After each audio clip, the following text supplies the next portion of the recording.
Zeros बोले, roots बोले या फैक्टर्स बोले, एक ही बात है। शून्य बोले, मूल बोले या गुणनखंड निकालना, तीनों एक ही बात है।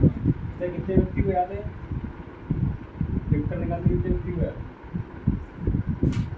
ये लिखा क्वेश्चन अपना पहला question, x square plus 2x minus 8 equal to, यही क्या क्वेश्चन? इसके आपको निकालना है फैक्टर या जीरोस। या अभी देखो क्वेश्चन में क्या बोला उसने, जीरोस निकालना वही। कितने व्यक्ति को याद है? याद है पक्का? क्या करें तो बोल पहले क्या करूँ?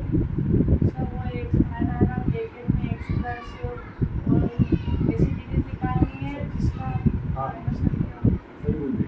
देखो रूल नंबर 1, रूल नंबर 1 जिनको पहली बार हो याद है, देख यहाँ कुछ भी नहीं लिखा है तो 1 लिख लिया करो पहली बार। और अगर कुछ नंबर हो तो कोई समस्या है, अभी कुछ नहीं लिखा था लिख लोगे। अब करो फर्स्ट और लास्ट का मल्टीप्लाई, क्या करोगे? मतलब पहला रूल बोलता है कि फर्स्ट नंबर इनटू लास्ट करो। तो यहाँ क्या लिखा है 1, लास्ट में लिखा माइनस का 8, मतलब कितना आ रहा है? -8। सी की वैल्यू क्या है? -8। ठीक है। अब सेकंड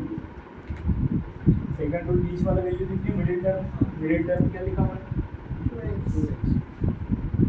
नंबर लेना है, लिखा हुआ है। अब देखो, अब यहाँ से अपने को तीसरे चीज़ ये देखना है कि सबसे इन दोनों के मल्टीपल निकालना है। कैसे आप देख लो, 8 लिखा हुआ है। अब आपको ये देखना है कि इन दो नंबर का मल्टीप्लाई करो तो कितना है? 8। और या उनका प्लस करो या माइनस करो, प्लस करो या माइनस, उन्हीं दोनों नंबर का। तो कितना आना चाहिए? 2। प्लस करो या माइनस करो तो कितना चाहिए? अच्छा 2। और मल्टीप्लाई करने में कितना आना चाहिए? 8। तो इसके लिए सबसे अच्छा तरीका है कि सबसे पहले देखो कि कौन से टेबल में आता है। 8 किसके टेबल में? 2 के टेबल। अब देखो 2 के टेबल में कितने बार में आता है? पता है क्या?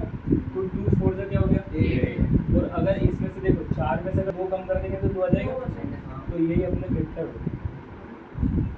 पर कंडीशन दोनों चेक करना, मल्टीप्लाई की भी और प्लस माइनस की। यहाँ अगर मान लिया 6 लगता है तो प्लस कर देते, 4 और 2 6।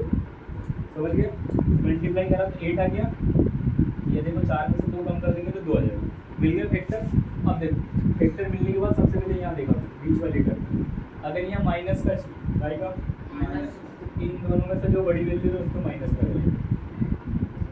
ठीक है। अभी तो देखो प्लस का है तो छोटी वाले में क्या लगाओगे? मतलब एक फैक्टर क्या रहेगा? माइनस का 2 और एक क्या रहेगा? प्लस। अब देखो इसको डायरेक्ट अगर करना होता तो डायरेक्ट आंसर दे सकते हो। जब भी एक का है तुम्हारा माइनस का 2 और एक प्लस का 4 आया क्या? जब इसका आंसर आएगा तो इसको चेंज करो, ये माइनस का लाइन आ जाएगा और ये प्लस का लाइन आ जाएगा। तो फाइनल आंसर ये है। और ये कब? जब यहाँ 1 लिखा।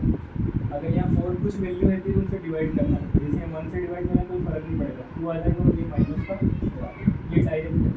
अगर ऑब्जेक्टिव में क्वेश्चन आए ये निकाल लिए, साइन चेंज कर दो और जो यहाँ वैल्यू लिखी उससे डिवाइड करो, ये डायरेक्ट आंसर। अब इसको पूरा करना कैसे देखो, पहली वाली वैल्यू ऐसे कैसे लिखोगे? लिखी हुई है, लास्ट वाली को कैसे ऐसे लिखो, और कुछ नहीं देख दिया क्या? अब अपन ने जो फैक्टर निकाले उसको देखो, पहले क्या निकाला? और एक प्लस का लिखा। अब देखो इसके साथ क्या लगा हुआ था? x। तो यहाँ दोनों के साथ क्या लगा? x। कोई समस्या हो तो बताओ।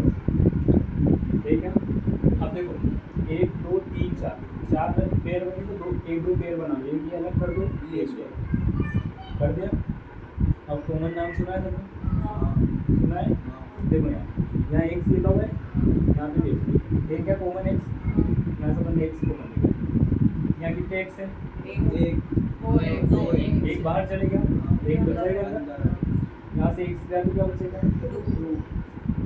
तो दिक्कत इस 8 को ऐसे लिख सकते हैं क्या? ये लिखा हुआ है ऐसे नहीं सकते। 4 × 2 8 होता है।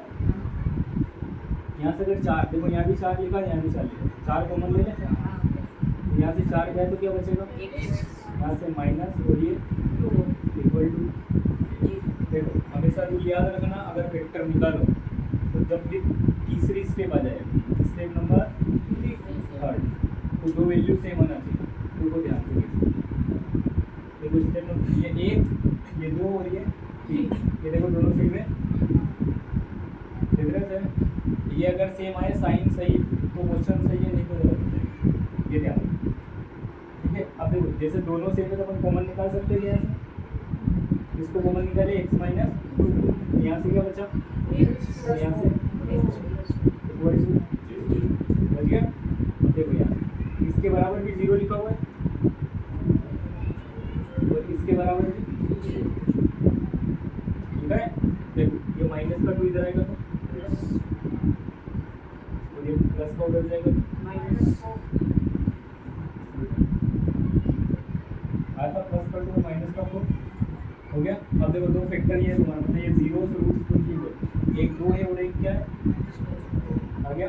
अब इसके अलावा भी एक काम करना है, क्या क्या करोगे इसके अलावा, चेक कर सकते हो तो तुमने सही करा या गलत करा। देखो कैसे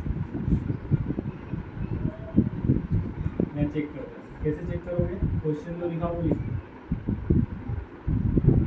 इक्वल टू में क्या लिखा है, देखो इन दोनों में से किसी भी वैल्यू उठा कर, मान लो x की जगह क्या रखना है, x की जगह 2 रखना, तो 2 की पावर कितनी है 2 प्लस 2 इक्वल, फिर x की जगह क्या रखा 2 और ये रखा है 2 का स्क्वायर 2 इंटू 2 माइनस का 1 4 और 4 8 माइनस का 8 में 60 गया 0, तो ये बराबर 0, मतलब ये सही, ठीक है।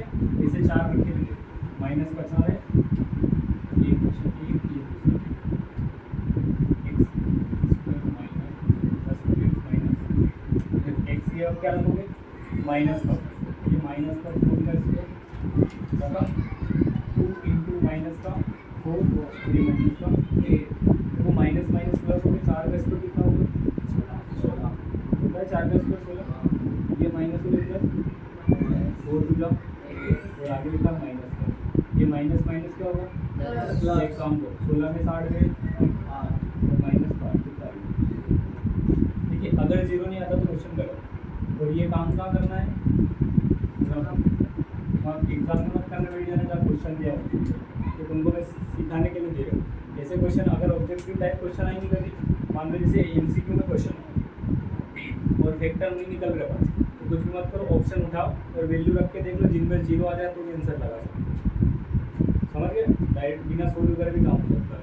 जैसे मान लो ये ऑप्शन में रहता कहीं 2 और 4, अपन 2 को उठा के रख देते, अगर 0 आ जाए मतलब ये आंसर है, समझ गए। और एग्जाम में दोनों में चेक करना, एक में मत करना, कभी कभी ऐसा होता है एक ऑप्शन 2 दे दिया -4 दे दिया और एक ऐसा दे दिया, ठीक, ये दोनों तो सेम है, ये होगा ये चेक करना पड़ेगा, समझ गए। चलो नोट करो, कौन सा वो रिलेशन निकाल